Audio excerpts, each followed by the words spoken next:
તમારું નામ આપણું નામ? મારું નામ કપિલ નાનજીભાઈ ગુગલ છે. ક્યાં રહેવાનું? હું મુંબઈ રહું છું અને હર શનિવાર રવિવારે હું અહીંયા આવું છું. મારી વાઈફ અહીંયા એસએનસીમાં જોબ કરે છે. મારી 2 છોકરી અને 1 બાળક છે નાનું. અને હું પીએમસી કેમ હોસ્પિટલમાં કામ કરું છું. અચ્છા, ગઈકાલે શું ઘટના બની છે? ગઈકાલે સાંજે 5:30 વાગે અમે લોકો મારા માસીના ઘરે ગયા હતા એમની ખબર કાઢવા માટે. એની તબિયત સારી ન હતી, એના કારણે મારી બંને છોકરી ઘરે જ હતી અને ઝઘડાઈને તે માટે 2 મોબાઈલ અમે લોકો દઈને ગયા હતા, બંનેને અલગ અલગ. અને બહારથી લોક મારીને સામેવાળાને ચાવી દઈને ગયા હતા. એ દરમિયાન મારી છોકરીના હાથમાંથી કંઈક ફોન પડી ગયો છે પાણીમાં.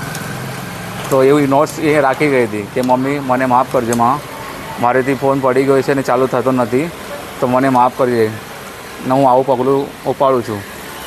પણ તું આ ચિઠ્ઠી વાંચીશ ત્યાં દરમિયાન તો હું આ જિંદગીમાં રહીશ નહીં, પણ તું મને માફ કરજે અને મારી નાની બહેન સ્વરા અને નાનો ભાઈ જૈવિક એનું ધ્યાન રાખજે અને મને માફ કરજે. એવું કહીને એ આવું ગલત પગલું ઉપાડ્યું.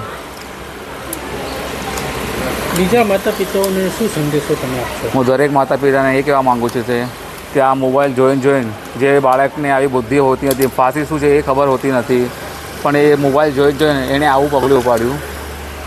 જે છોકરાને ફાંસી શું છે એ ખબર નથી અને આ શું લખું છું એ એને ભાન નથી. એ બધું આ મોબાઈલમાં જોઈને બધું આ ગલત પગલું મારી છોકરીએ ઉપાડ્યું છે. તો હરેક માતા પિતાને મારું એવું જ કહે છે મોબાઈલનો વધારે તમે લોકો ઉપયોગ ના આપો નાના બાળકોને.